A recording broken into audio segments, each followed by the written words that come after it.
Tengo que decir que tu recorrido es impresionante. Eres doctor en biología, concretamente en genética y biología evolutiva, y en filosofía. Sí. Es impresionante, pero eres más conocido como filósofo por el trabajo y la investigación que has hecho sobre el estoicismo. Y de eso vamos a hablar durante esta conversación. Primero, para enmarcar esta charla, cuando la gente, en general, piensa en el estoicismo, lo ve como una manera más bien fría de ver la vida, como una manera algo insensible de tratar con la gente. ¿Es esto correcto? No, no lo es. Es un estereotipo. Pero como todos los estereotipos, tiene algo de cierto. Claro, sale de algún sitio. Y creo que es lo siguiente. Los estoicos dividen lo que llamamos emociones en dos grandes categorías: las emociones negativas o disruptivas y las emociones positivas o constructivas. Las emociones disruptivas son cosas como la rabia, el miedo, el odio, etc. Las emociones constructivas, en cambio, serían la alegría, el amor, el sentido de la justicia, etc. El estoicismo intenta eliminar lo más posible las emociones destructivas y cultivar las positivas. Por ello, en vez de suprimir las emociones en general, lo que intentan los estoicos es cambiar el espectro emocional que experimenta un ser humano normal, alejándolo de lo negativo y acercándolo a lo positivo. Por eso la verdad oculta en el estereotipo es que si se eliminan algunas emociones, pero solo el tipo de emociones concretas que los estoicos consideran, no nos dejan disfrutar de la vida. No queremos estar enfadados todo el tiempo, ni queremos tener miedo constantemente, ni odiar a todo el mundo. Ese tipo de cosas no nos permiten llevar una buena vida. En cambio, sentir amor, alegría y tener un buen sentido de la justicia y de cómo deben funcionar las cosas mejora nuestras vidas. Por eso la idea es alejarse de las primeras y acercarse a las segundas. Si tuvieras que describir brevemente qué es el estoicismo, ¿qué dirías? Es una filosofía de vida, y en eso no es diferente de otras filosofías de vida o incluso religiones como el budismo o el cristianismo. Todas las religiones son filosofías de vida, puesto que una filosofía de vida tiene dos componentes: la metafísica y la ética. La metafísica se refiere a que de alguna manera entiendes cómo funciona el mundo. Si eres cristiano, el mundo fue creado por Dios de tal manera y por tal motivo. Y funciona porque Dios dice que tiene que funcionar así. Si eres budista, tu visión metafísica de por qué el mundo funciona será diferente. Si eres estoico, también, etc. El segundo componente es la ética. La ética dicta cómo te comportas en el mundo. Normalmente estas dos van de la mano. Es decir, si eres cristiano, yo crecí siendo católico. Si eres cristiano, no solo entiendes que el mundo se creó de una cierta manera, sino que debes comportarte como Dios dice que debes hacerlo. El estoicismo es simplemente una versión más de esto. Es una manera de orientarse en la vida. Específicamente, lo que diferencia el estoicismo de otras filosofías de vida o religiones es que empieza con una premisa muy importante y que, como práctica, se enfoca de dos maneras diferentes. Brevemente, la premisa de toda filosofía estoica es que debemos vivir conforme a la naturaleza, como decían los antiguos estoicos.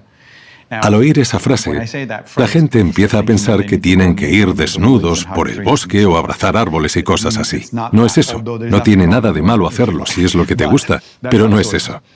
Vivir conforme a la naturaleza significa que los estoicos se preguntan a sí mismos: ¿qué tipo de seres son los seres humanos? ¿Qué tipo de organismos somos? ¿Qué nos diferencia de otros organismos? Todos los seres vivos intentan vivir conforme a su naturaleza.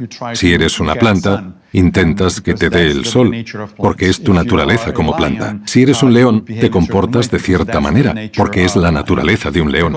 De acuerdo con los estoicos, la naturaleza de los seres humanos es fundamentalmente que somos seres sociales y que tenemos la capacidad de razonar. Somos sociales, es decir, podemos sobrevivir por nuestra cuenta si es necesario, pero solo prosperamos en sociedad, en contacto con otros cuando interactuamos con los demás.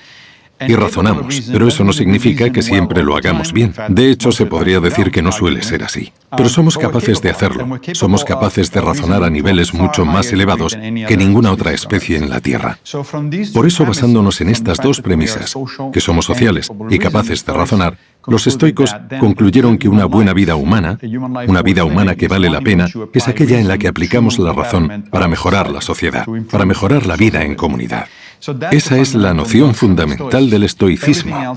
Todo lo demás surge de ahí. Hay técnicas específicas que ponen en práctica los estoicos, enfoques específicos de los que podemos hablar después, pero fundamentalmente lo que diferencia al estoicismo de otras filosofías de vida es que para un estoico, una vida humana que vale la pena es aquella en la que usamos la razón para ayudar a los demás y a nosotros mismos. No se hace una distinción fundamental entre uno mismo y el resto de la sociedad. Somos parte de esa sociedad. Si mejoramos como personas, estaremos mejorando automáticamente la sociedad, y si trabajamos para mejorarla, nos estaremos mejorando automáticamente a nosotros mismos. Máximo, te has descrito a ti mismo como estoico. ¿Cuándo y por qué decidiste adoptar esta filosofía de vida? No hace mucho, hace unos 5 años. Todo empezó porque estaba atravesando la típica crisis de los 40, algo normal que le pasa a mucha gente cuando llega a esa edad, se divorcia o cambia de trabajo. Además, mi padre murió. Bueno, cosas que pasan en la vida. Y no es que la situación me agobiara demasiado, pero fue una época dura. Y fue en ese momento cuando empecé a estudiar filosofía de verdad. Era científico, trabajaba en biología evolutiva y quise sacarme un doctorado en filosofía. No se puede empezar a estudiar filosofía, incluso a esos niveles en que es una filosofía más técnica, sin pasar por cosas más básicas como el significado de la vida, la ética, cómo vivir la vida, etc. El estar pasando por una crisis personal a la vez que estudiaba filosofía me hizo pensar que podría haber cierta manera de encontrar respuestas, cierta manera de pensar que fuera útil para mí. Cuando me puse a investigar, vi con claridad que la mejor candidata, al menos para mí, era algo que en filosofía se llama ética de la virtud. La ética de la virtud es un enfoque de la vida que te dice, básicamente, que debes mejorar como persona. Esa sería la idea básica. Cuando empiezas a estudiar este tipo de ética encuentras varias opciones porque en las antiguas Grecia y Roma había varias escuelas de ética de la virtud. La más famosa es la de Aristóteles. Empiezas con Aristóteles. Me puse a leer y pensé, vaya, es interesante. Y que decía cosas muy interesantes, pero no tenía muchas aplicaciones prácticas. No había una manera clara de transferir las ideas de Aristóteles a mi día a día. No podía ayudarme a lidiar con el dolor del duelo por la muerte de mi padre, por ejemplo. La segunda parada normalmente es Epicuro. El epicureísmo es otro tipo de filosofía de la ética de la virtud muy interesante porque pone el énfasis en la amistad y las relaciones. El problema del epicureísmo es que la meta de sus seguidores es minimizar el dolor en sus vidas. Normalmente pensamos en los epicúreos como aficionados al sexo, las drogas y el rock and roll, pero no es así. Es cierto que pensaban que el placer era importante para los humanos, pero fundamentalmente lo que intentaban era evitar el dolor, tanto mental como físico. Por eso Epicuro decía que para conseguirlo, uno no debería involucrarse en política ni ser social, puesto que, como sabemos, tanto la política como las relaciones sociales causan dolor. Y pensé, es interesante, pero no es para mí, ya que creo que la vida no tiene sentido a menos que te relaciones y te involucres en política. Así que estaba indeciso. Sabía que la ética de la virtud era un campo que podía proporcionarme las respuestas que buscaba, pero ni Aristóteles ni Epicuro me convencían. Y un día en Twitter, justamente, vi un tuit que ponía, ayúdanos a celebrar la Semana Estoica. Y pensé, ¿qué es la Semana Estoica? ¿Por qué celebran la estoicidad? Recordaba más o menos que los estoicos formaban parte de la ética de la virtud, que eran otra de las escuelas de esta ética. Había leído a Marco Aurelio en la universidad, incluso traduje a Séneca del latín cuando estudiaba, pero nunca había pensado que estas personas hablaran de una filosofía de vida. Me entró la curiosidad y me apunté a la Semana Estoica, que se hace una vez al año, normalmente en octubre. Durante una semana viví como un estoico, es decir, empecé a leer sobre los estoicos. Me bajé una especie de manual con ejercicios diarios de meditación. Empecé a llevar un diario, cosas así. Lo hice durante una semana y me cambió. Pensé, esto es lo que buscaba, me ayuda y me está marcando un camino que quiero seguir. Así que al final de la semana decidí seguir así durante otro par de meses, como experimento personal, y después de eso durante otro año. Y aquí estamos hablando del tema, un par de libros después. Genial, Máximo. De hecho, lo que estabas explicando tiene que ver con lo que te iba a preguntar. Has mencionado que el estoicismo es una filosofía muy antigua, de hace más de 2000 años. Pero estamos viendo cómo revive este tipo de filosofía en el presente. ¿Cuál crees que es la causa de este reencuentro con el estoicismo? Buena pregunta. No tengo una respuesta concreta. Creo que hay 2 o 3 cosas importantes acerca de este regreso del estoicismo. Primero, sí, tiene más de 2000 años. Empezó en el año 300 a.C. con Zenón de Citio en Atenas. Pero el budismo también es antiguo, tiene 2500 años, y el cristianismo otros 2000. Todas estas filosofías o religiones siguen con nosotros y siguen siendo importantes, aunque superficialmente nuestras vidas sean muy diferentes de cómo eran en las antiguas Roma, Palestina o India. Y digo superficialmente porque sí, es cierto que llevamos smartphones y tenemos ordenadores y todo eso, pero también es cierto que nuestra esencia sigue siendo la misma. Tenemos las mismas necesidades que antes. Necesitamos ser queridos. Nos enfadamos por el mismo tipo de cosas. Nuestra vida como humanos no es tan diferente. Y por eso todas estas filosofías y religiones siguen siendo relevantes. En cuanto al estoicismo en particular, la última escuela estoica formal que conocemos es la de Epicteto, que vivió en el siglo II de nuestra era. En el siglo III el estoicismo decayó como filosofía formal y, en cambio, se convirtió en una influencia para el cristianismo. Pablo de Tarso, San Pablo, sabía mucho de estoicismo y escribió acerca de los estoicos de manera crítica porque tenía otras creencias, por así decirlo, pero respetaba mucho esta filosofía y, de hecho, varias ideas pertenecientes al estoicismo se incorporaron en el cristianismo. Tomás de Aquino en la Edad Media, el que puede que sea el teólogo más importante de la historia del cristianismo, redactó una lista de 7 virtudes que debería practicar cualquier cristiano. Y las primeras 4 son las mismas que predicaba el estoicismo: sabiduría, valor, justicia y templanza. A estas Aquino añadió otras 3 virtudes claramente cristianas: esperanza, fe y caridad. El estoicismo influyó a muchos pensadores, en su mayoría cristianos, pero también a algunos judíos durante la Edad Media, así como a filósofos modernos como Descartes y Spinoza. Así que el estoicismo nunca llegó a morir. Pero sí es cierto que ha resurgido de repente en los últimos 20 años o algo así. Y es una buena pregunta. ¿Por qué? Hay varios motivos. Primero, porque vivimos en una época agitada, y esto suele llevar a la gente a adoptar filosofías que se centren en mejorarnos a nosotros mismos y en cosas que están bajo nuestro control. No creo que sea casualidad que, por ejemplo, muchas de las filosofías griegas y romanas surgieran de repente en un periodo de unos 100 años, entre la muerte de Alejandro Magno y el comienzo del Imperio Romano. ¿Por qué? Porque en ese momento el mundo mediterráneo estaba sumido en el caos. Las cosas estaban cambiando de manera drástica, los imperios estaban colapsando, las vidas de la gente estaban patas arriba y no sabían cómo lidiar con todo esto. Este es probablemente uno de los motivos. Así surgieron estas filosofías y lo mismo ocurrió con el budismo en la antigua India. Estaban pasando por una situación cultural e histórica similar. Lo mismo se puede decir del confucianismo en la China. Hoy de nuevo nos encontramos en una situación en que nos enfrentamos al cambio climático, a la posibilidad de una catástrofe nuclear y en que estamos sufriendo cambios políticos radicales y no podemos hacer mucho para controlar nada de esto. Creo que uno de los motivos del regreso del estoicismo es que es un tipo de filosofía que te ayuda a centrarte en lo que puedes controlar, lo cual ayuda a reducir el estrés y a sentir que tu vida tiene algún sentido.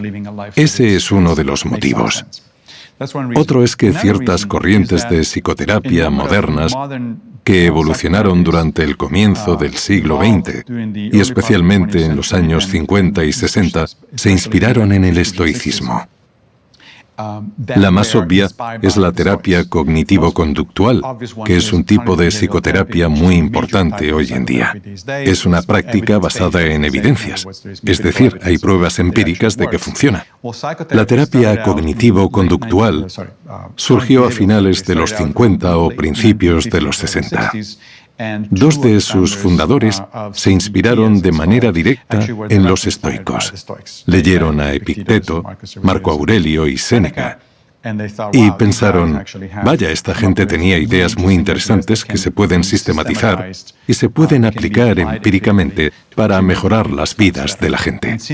Teniendo en cuenta que la terapia cognitivo-conductual es actualmente la psicoterapia más popular, creo que ha ayudado a revivir el estoicismo, porque ha probado que hay una base científica y empírica para algunas de las cosas de las que hablaban los estoicos. Y el tercer motivo, creo que es que ha habido grupos de personas, especialmente en las últimas 2 o 3 décadas, haciendo esfuerzos conjuntos para revivir el estoicismo. El primero fue Pierre Hadot, un clasicista francés que escribió 2 o 3 libros muy populares a principios de los 90. Uno de ellos fue La Ciudadela Interior, un libro sobre las meditaciones de Marco Aurelio.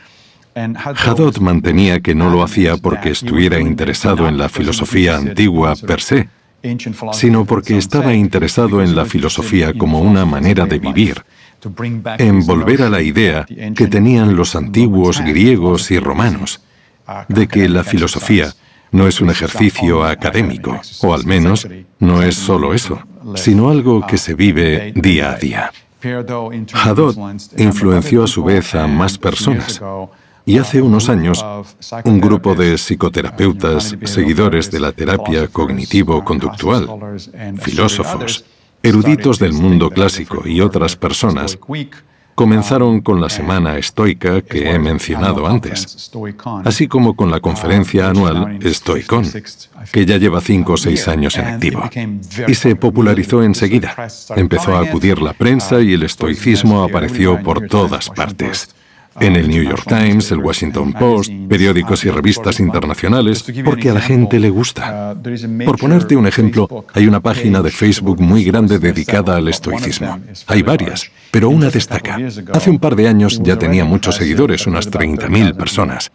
La he mirado esta mañana antes de venir y ya va por los 55.000. Es muchísima gente interesada en una filosofía relativamente poco conocida. Entiendo, Máximo, que porque vivimos, como has dicho, en una época complicada, la gente quiera encontrar referencias o maneras de vivir que hagan sus vidas más fáciles o que intenten minimizar la ansiedad que nos producen las cosas que están fuera de nuestro control. Pero lo que veo es una tendencia a llevar todo esto al extremo. Me explico. Sobre todo en lugares como Silicon Valley, vemos a CEOs, gente que trabaja en el sector multimedia y tiene muchísimo dinero, mostrando orgullosos al mundo lo que sufren al ducharse con agua fría por las mañanas, al no comer durante largos periodos de tiempo o al aislarse de cualquier contacto humano durante días. ¿Por qué esta necesidad de mostrar cuánto sufren al resto del mundo? Tienes razón, es un extremo, y de hecho no solo es un extremo, sino que no es estoicismo, aunque estas personas digan que lo practican. Yo lo llamo estoicismo, pero con el símbolo del dólar, lo cual claramente no se parece en nada al original. Primero sí, esto ocurre, pero no es algo típico únicamente del estoicismo. El budismo tiene un problema similar con el mindfulness, con el hecho de que el mindfulness se haya convertido en un producto que sirve para resolver todos los problemas que se te ocurran. El budismo tiene ese problema, el cristianismo cristianismo tiene otro problema similar. Hay algo llamado los evangelios de la prosperidad. Y la gente usa estos evangelios para hacerse rica. Cualquier buena idea puede convertirse en una mala si se la entiende mal o se usa para un fin para el que no fue creada. En el caso concreto de Silicon Valley, el problema con el enfoque que se ha hecho del estoicismo es el siguiente. El estoicismo es tanto una filosofía de vida como una serie de técnicas. Como filosofía de vida, te dice que debes vivir, como he dicho antes, conforme a tu naturaleza, es decir, usando tu capacidad de razonamiento para mejorar la sociedad, lo cual significa mejorar la vida de los demás. Pero también es una serie de técnicas. Cosas como someterte a ejercicios de privación moderada para conseguir un objetivo concreto.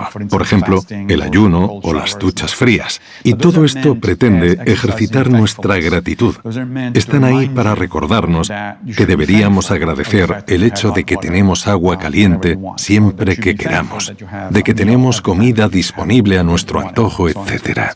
Son técnicas como el escribir un diario con nuestros pensamientos cada día, con cuestiones específicas en mente, como puede ser el evaluar nuestro comportamiento respecto a las 4 virtudes cardinales del estoicismo. Son técnicas, y las técnicas pueden separarse de la filosofía. Esta separación puede hacerse bien o no tan bien. Hemos hablado de la terapia cognitivo-conductual, la cual utiliza unas cuantas técnicas desarrolladas por los estoicos, pero no es una filosofía de vida. Uno no va a terapia pensando quiero que me digan cómo vivir. Uno va a terapia porque tiene un problema en específico, una fobia en particular, una depresión, lo que sea. Esas técnicas son útiles, son eficaces para resolver esos problemas en concreto, pero no se está practicando una filosofía. Solo se está haciendo terapia. El problema con todo este asunto de Silicon Valley es que se centran únicamente en las técnicas y dicen que practican la filosofía estoica. Pero no es cierto, sobre todo porque los estoicos son muy claros en cuanto a que tener mucha riqueza no es bueno. Primero, porque te distrae de otras cosas. Si tu meta principal en la vida es hacerte rico, para los estoicos ya vas mal encaminado. Tu meta principal en la vida debería ser ayudar en la cosmópolis humana, como ellos lo llaman, la sociedad en general. Ahí ya hay una contradicción. Si tu meta es ser rico, famoso, poderoso, cosas así, vas por mal camino. El estoicismo no trata de eso. He intentado educar a esta gente lo mejor que he podido. A veces funciona y a veces no. Esa es una de las cosas que no se pueden controlar, hay que aceptarlo y punto. Máximo, quiero que hablemos un poco más de las técnicas. Has escrito varios libros sobre el tema y en uno de ellos, Cómo ser estoico, creo que mencionas 12 recomendaciones para que la gente utilice este enfoque para conseguir tener una vida mejor en el siglo XXI. ¿Puedes resumirnos estas 12 recomendaciones? Claro, deja que piense en las más fáciles de practicar. Por cierto, acabo de sacar un nuevo libro junto a un buen amigo mío, Greg López, llamado A Handbook for New Stoics, que saldrá pronto en español. Y ese libro contiene 52 ejercicios, así que nos da mucho donde elegir. Por supuesto, no es que uno tenga que hacerlos todos, hay que ir probando. Algunos ejercicios son útiles para ciertas personas, otros para otro tipo de personas. Es lo mismo que la terapia cognitivo-conductual. Cuando vas a un terapeuta, este irá probando ciertas cosas y te funcionan bien, sigues haciéndolas y si no, pues se prueba otra cosa. Voy a ponerte ejemplos de mis favoritos, lo que hago yo de manera regular. Hemos hablado un poco de ejercicios de autoprivación, aunque a menudo dentro de estos solo se mencionan las duchas frías y el ayuno.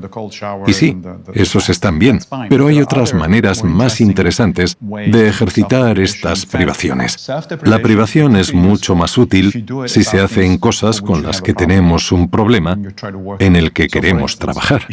Por ejemplo, si gastas mucho dinero porque vas de compras muy a menudo, se puede usar una técnica que yo llamo el paseo por el centro comercial. comercial, en la que elijo una zona de Nueva York que tenga muchas tiendas y entro en todas y cada una de ellas.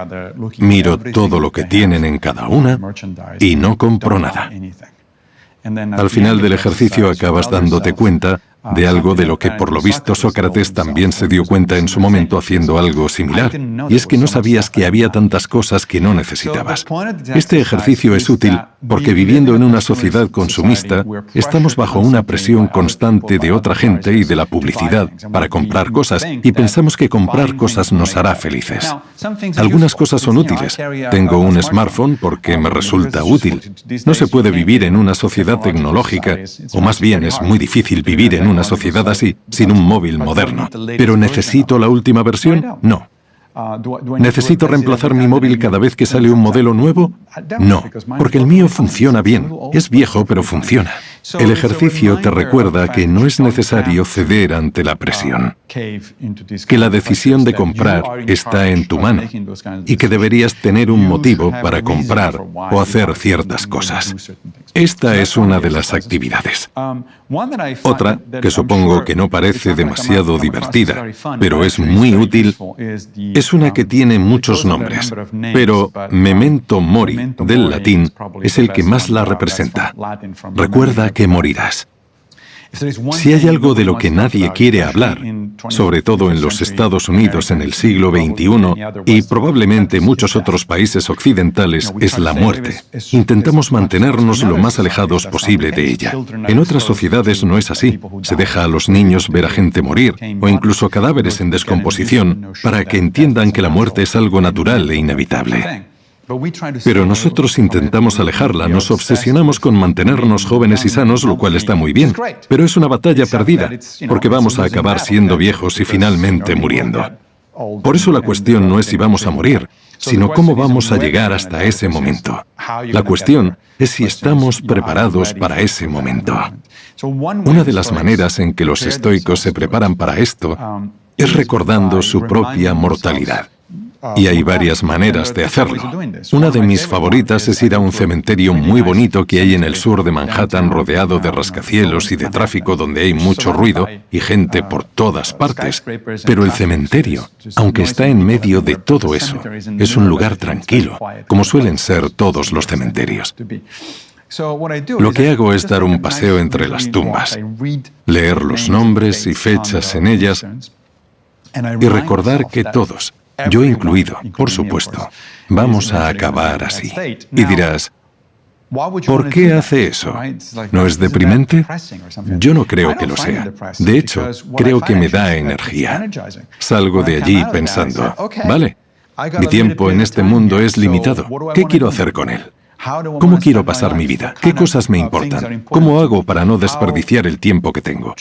No sé cuánto tiempo tengo. Podría morir de aquí a unas décadas, a unos años. Mañana, ¿quién sabe?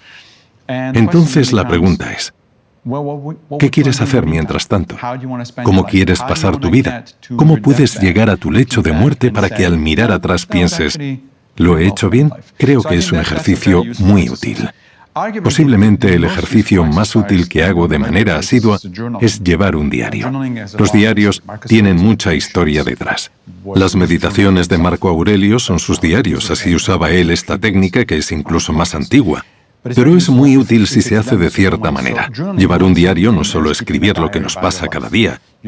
Escribir, hoy he ido a la playa o cosas así, no es algo relevante para los estoicos. Bien por ti, has ido a la playa. Pero ahí no hay balance ético. No cuenta nada interesante, o mejor dicho, importante, sobre cómo debes vivir tu vida. Hay distintas maneras de llevar un diario. Tanto Séneca como Epícteto son muy claros acerca de cómo hacerlo y nos dan instrucciones. Mi manera favorita es siguiendo las de Séneca, que nos dice que antes de ir a la cama, cuando la casa está en silencio, nos sentemos en un sitio tranquilo un momento y nos preguntemos tres cosas. Yo lo hago por escrito, es decir, lo escribo todo. La primera pregunta es, ¿qué he hecho mal hoy? La segunda es, ¿qué he hecho bien? Y la tercera, ¿qué podría haber hecho de otra manera? La primera pregunta, ¿qué he hecho mal?, no es para flagelarse.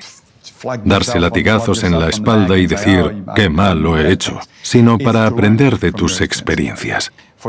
Para los estoicos, el pasado está fuera de nuestro control. No tiene sentido arrepentirse de las cosas. Un error es un error y ya está.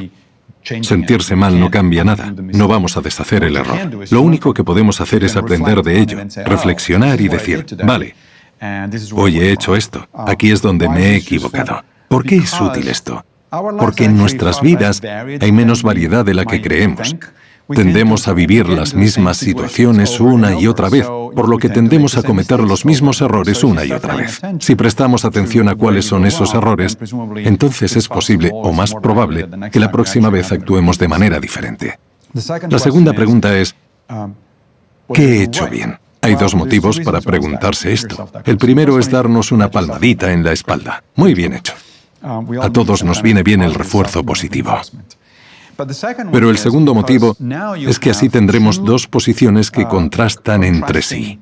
Lo que no queremos hacer, nuestros errores, y lo que sí queremos, las cosas que estamos haciendo bien. Se supone que día a día, prestando atención a estas cosas, vamos a ir progresando y alejándonos de una para acercarnos a otra. Esas son las dos primeras. La tercera pregunta es, ¿qué podría haber hecho de otra manera? De nuevo, no se trata de arrepentirse y decir, debería haber hecho tal o cual, sino que nos ayuda a planear el futuro. He cometido un error, vale, en las mismas circunstancias, ¿cómo puedo actuar mejor? Por ejemplo, yo soy profesor. E igual uno de mis compañeros o uno de mis estudiantes me está haciendo enfadar y reacciono tratándole mal. No he hecho lo correcto. ¿Qué puedo hacer mejor en el futuro? Pues ahora ya sé que es de esperar que pase ese tipo de cosas. Si ya lo espero, puedo reaccionar de manera más positiva y decir, bueno, está estresado, o no entiende bien lo que le estoy diciendo, voy a intentar explicárselo mejor en vez de enfadarme. Enfadarse y contestar mal a alguien no ayuda a nadie. Nadie responde bien cuando le hablan mal. Por eso, si reflexionamos sobre estrategias que podemos emplear para reaccionar mejor ante una situación en particular, esto nos puede ayudar mucho. Esta es una técnica muy importante del estoicismo. Otra de mis favoritas tiene que ver con lo que los estoicos llaman vista desde arriba, que es básicamente una manera de ver las cosas en perspectiva. Tendemos a vivir en el momento y pensar que lo que sea que esté pasando, si es malo, es una catástrofe. Decimos, esto es horrible. ¿Cómo me puede estar pasando esto a mí? Y hablo de nimiedades, como que el metro se retrase 10 minutos. Dios, es horrible, ¿cómo voy a vivir si el metro se retrasa tanto? Bueno, pues viviendo, no es tan difícil. Pasa siempre. ¿Por qué te sorprende que el metro llegue tarde? Si acaso deberías alegrarte de que sean solo 10 minutos. Esta vista desde arriba es una manera de recordarnos que tenemos que poner las cosas en perspectiva. Y es una técnica que también se usa en la terapia cognitivo-conductual. Los terapeutas la llaman catastrofizar. Lo convierten en un verbo y se refieren a que al convertir todo en una catástrofe, estamos haciendo un juicio de valor sobre cosas que no son para tanto y convenciéndonos de que sí lo son. Al convencernos de que son terribles, nos ponemos aún peor y esto se convierte en una espiral que nos lleva a enfadarnos. En vez de eso, podemos intentar pensar de otra manera y decir, vale, vamos a poner las cosas en perspectiva. Me estoy quejando de que el metro llega 10 minutos tarde, pero soy uno de los poquísimos humanos con la suerte de tener acceso al metro en toda la historia de la humanidad. Durante la mayoría del tiempo, la gente tenía que ir andando o ir a caballo, si es que tenían la suerte de tener uno. En cambio, nosotros podemos ir de Manhattan a Brooklyn en menos de una hora, gracias a este artilugio tan genial que va por debajo de la tierra y funciona casi siempre. Poner las cosas en perspectiva nos ayuda a lidiar con estas situaciones y nos recuerda que dentro de lo que podría haber pasado, tampoco es para tanto. O digamos que te pasa algo malo, que tienes un amigo y vuestra relación está pasando por un mal momento y vuestra amistad es importante, así que te pones mal. Bueno, Siempre puedes recordar que le pasa a todo el mundo, no solo a ti. No es que el universo esté en tu contra, es algo totalmente normal. Las parejas rompen, los amigos se van, las cosas cambian. De hecho, Marco Aurelio decía que el cambio era la única constante de la vida. Si esperamos lo suficiente, todo cambia. Eso no significa que el distanciamiento con tu amigo o los problemas que tengas en alguna de tus relaciones no sean un problema. Lo son, pero si lo pones en perspectiva puedes decir, vale, voy a ver si puedo hacer algo constructivo y positivo al respecto. Y si no, tampoco es el fin del mundo. Las relaciones se acaban, tanto en pareja como amistades. Esas cosas pasan, y no es una catástrofe. Vas a sobrevivir y vas a estar bien otra vez. Vendrán otras personas, tendrás otros amigos, tendrás más relaciones. Esta vista desde arriba pone las cosas en perspectiva.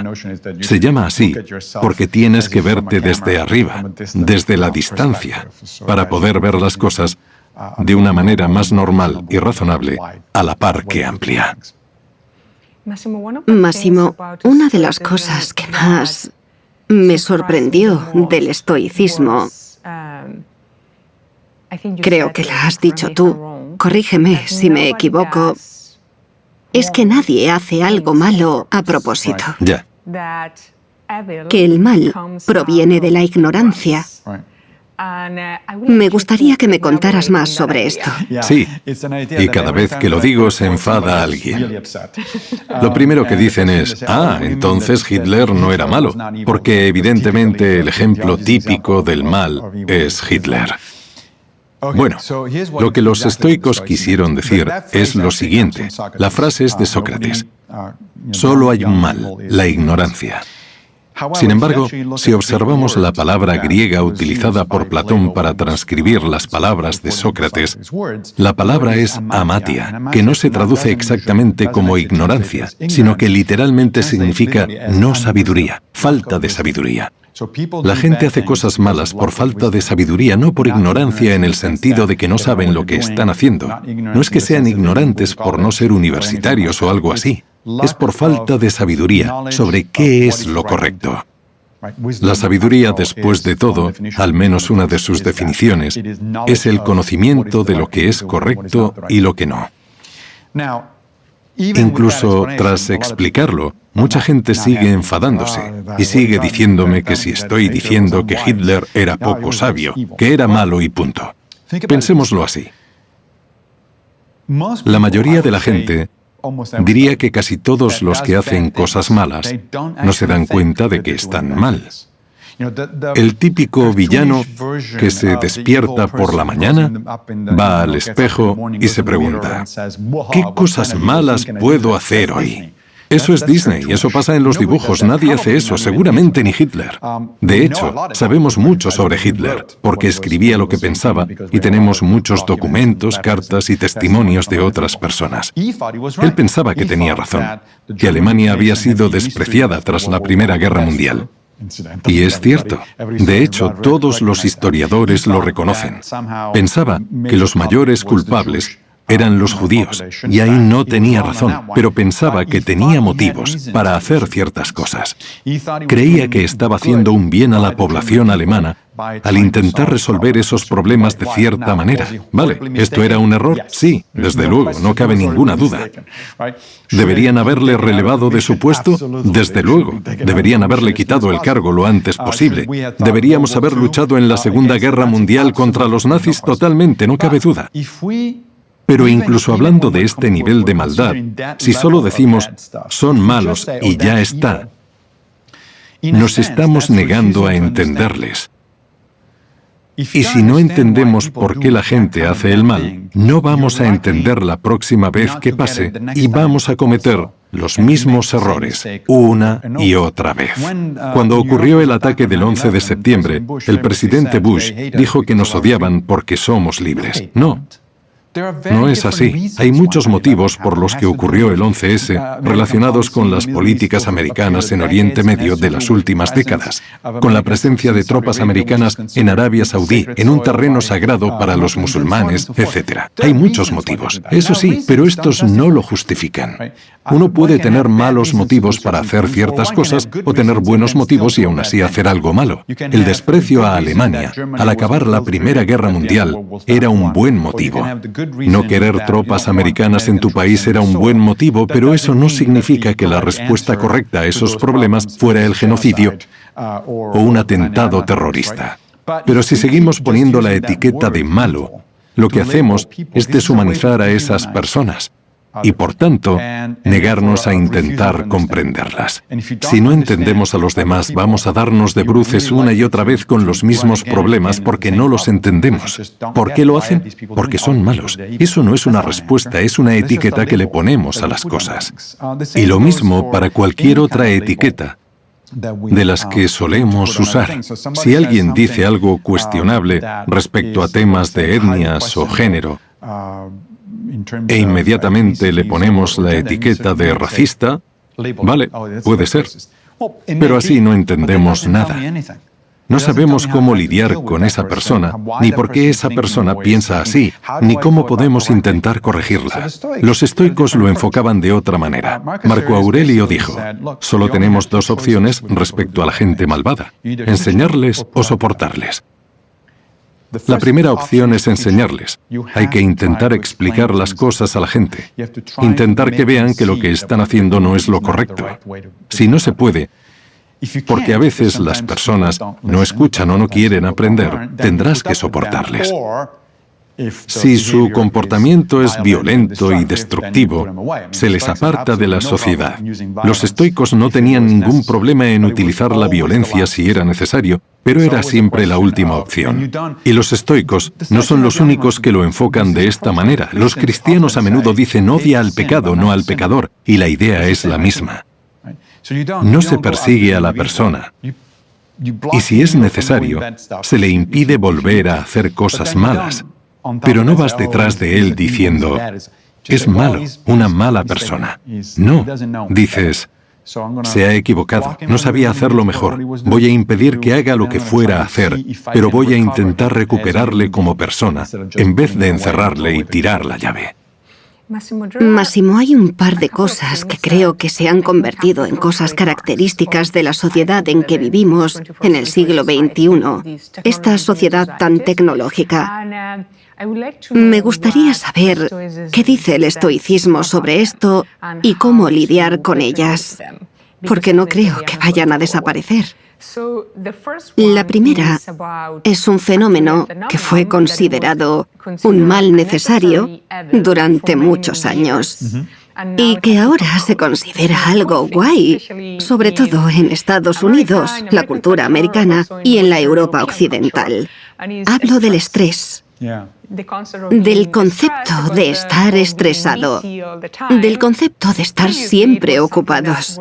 Antes se veía como algo malo, pero ahora, si nunca puedes hacer nada porque estás ocupado, se piensa que es algo bueno. La hiperactividad se ha convertido en algo guay. Quiero saber, ¿qué opinan de esto los estoicos? Sí, Séneca habla de esto de manera directa. Habla de que estar demasiado ocupados no es bueno. Y el motivo es que nos distrae de las cosas que de verdad importan. No todo es importante. Solo porque estés haciendo algo no significa que sea algo bueno, algo útil, interesante o significativo. Por eso los estoicos tienden a centrarse y prestar atención a lo que hacen y sobre todo por qué lo hacen. Estar ocupado porque sí o para aparentar estar ocupado es una tontería. Todo el mundo puede estar ocupado haciendo cosas sin sentido o que no sirven para nada.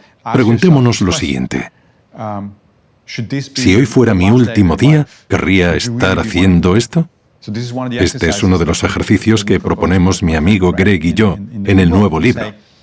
Pedimos a la gente pasar una semana prestando atención a lo que hacen durante el día para por la noche hacer una lista de al menos 3 actividades a las que dediquen varias horas y preguntarse primero si esas actividades están mejorando sus vidas y segundo, si querrían hacerlas si fuera su último día de vida.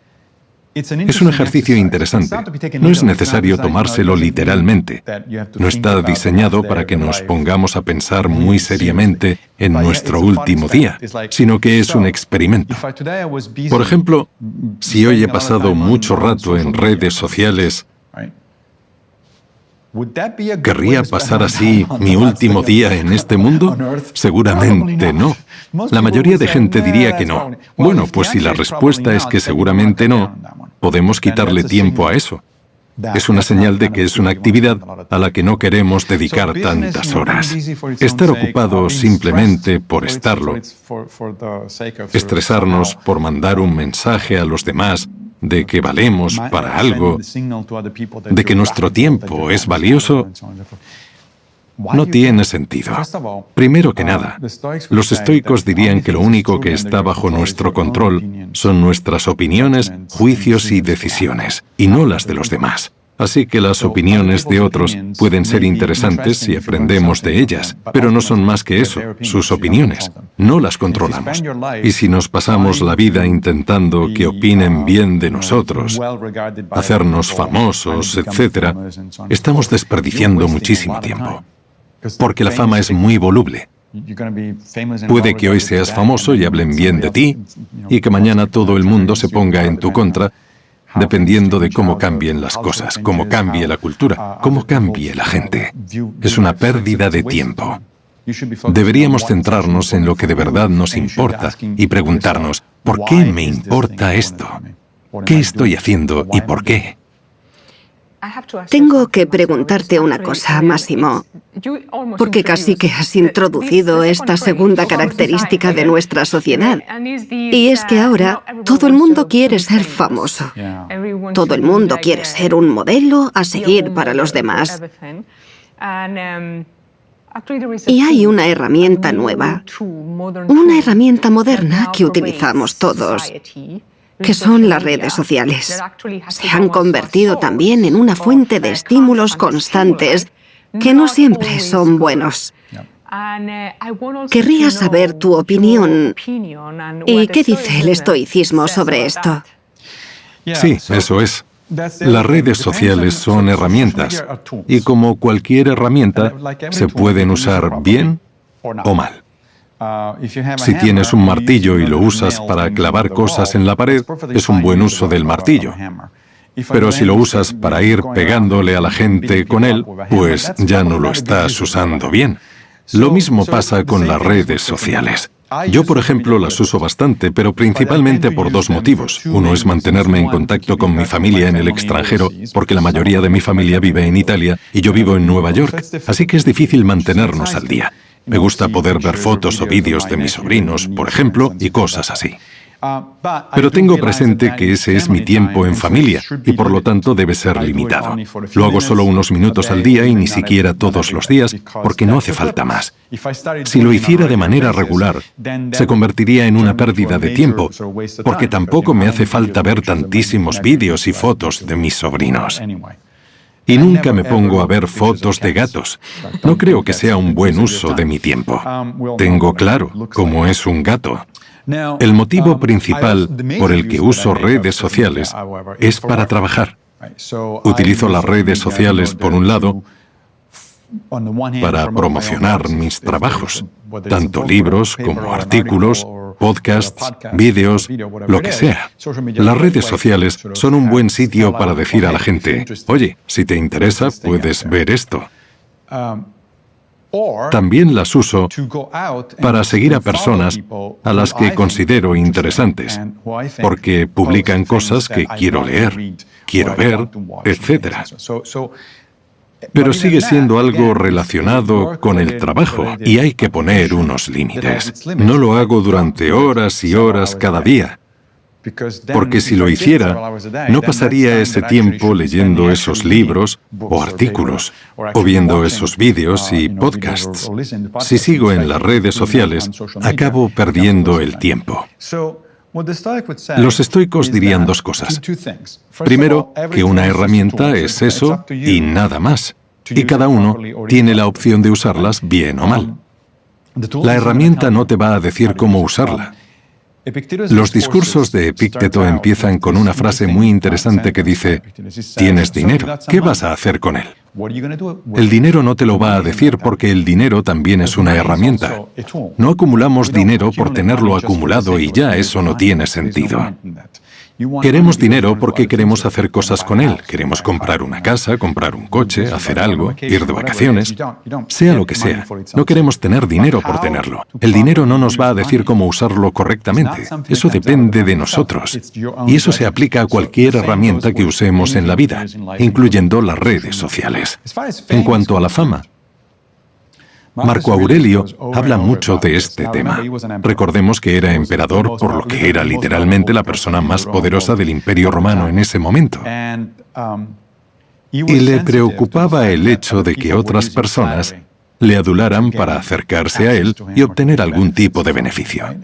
Tenemos bastantes pruebas de fuentes independientes de que siempre intentaba ser lo más justo posible al tratar con la gente, pero siempre estaba bajo mucha presión de esta gente que le adulaba. En sus meditaciones escribe una y otra vez: recuerda, Alejandro Magno era mucho más importante de lo que eres tú, y aún así murió. Ser famoso no le sirvió para nada. Y de hecho, mucha gente se centra tanto en el tema de la fama que pierden el control y se olvidan de lo que realmente es importante para ellos.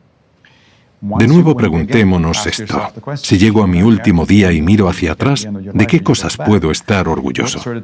Hoy tenemos respuestas para esto, porque hay psicólogos que han estudiado qué piensa la gente que está a punto de morir. Y te garantizo que no es cuántos seguidores tienen en Twitter. Lo que piensan es: ¿he hecho algo significativo con mi vida? ¿Cómo han sido mis relaciones y mis amigos? Esas son las cosas en las que piensa la gente, no en sus seguidores en redes sociales, ni siquiera en cuánto dinero han tenido, a menos que hayan usado ese dinero para hacer algo significativo para mejorar las vidas de los demás. Máximo, me gustaría acabar esta entrevista resumiendo todo lo que hemos hablado y mirando un poco al futuro. Hemos empezado esta conversación hablando sobre el resurgimiento que estamos viendo del estoicismo. ¿Cómo lo ves? ¿Crees que ha venido para quedarse o que va a ser reemplazado por, quién sabe, otra corriente? ¿Cómo crees que evolucionará? Buena pregunta. Primero, predecir el futuro es un sinsentido, así que tenemos que ir con cuidado al hacerlo. ¿Quién sabe qué pasará? Es muy posible que el estoicismo goce de una ola de popularidad que acabe decayendo y otra cosa ocupe su lugar. Desde luego, es una posibilidad. Pero estas ideas han sobrevivido durante casi 2 milenios y medio, así que no van a desaparecer. Quiero decir, si algo dura tanto tiempo, ya sea el estoicismo, el budismo, el cristianismo, el confucianismo, no desaparece así como así. Así que yo diría que las ideas se mantendrán independientemente de si la popularidad del movimiento filosófico decae. Pero al mismo tiempo, no veo ningún motivo por el que el estoicismo no pueda volverse tan popular como, por ejemplo, el budismo con el tiempo. De hecho, creo que el estoicismo es el equivalente occidental del budismo. Las dos filosofías son muy similares desde un punto de vista ético. Sus metafísicas son diferentes, su visión de cómo funciona el mundo, pero sus éticas son muy similares. Y cuando digo esto, la gente no suele creérselo porque dicen, pero el estoicismo es muy duro, es una filosofía muy exigente. Y mi respuesta es que todas las filosofías o religiones lo son. No es fácil ser un buen cristiano. Es fácil decir que eres cristiano, claro. Eso lo puede hacer todo el mundo. Y es fácil decir que eres budista. Pero ser un buen budista, practicar el camino óctuple no es fácil. Ser practicante de los evangelios y vivir tu vida acorde a ellos no es fácil. Así que no creo que el estoicismo sea tan distinto.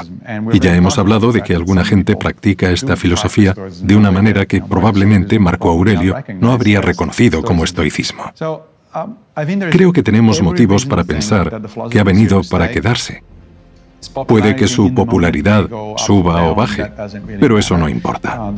Lo que importa es que sea útil para la gente, y al parecer lo es.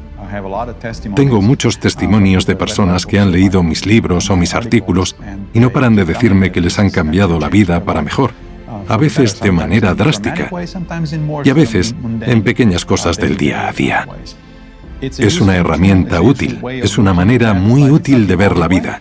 No es la única manera, puede que para unos funcione mejor que para otros, no lo sabemos. Y de hecho estamos investigando si hay tipos de personalidad que responden mejor al estoicismo que otros. Pero lo que supongo, y en parte espero, es que vaya a durar mucho, porque creo sinceramente que es algo bueno.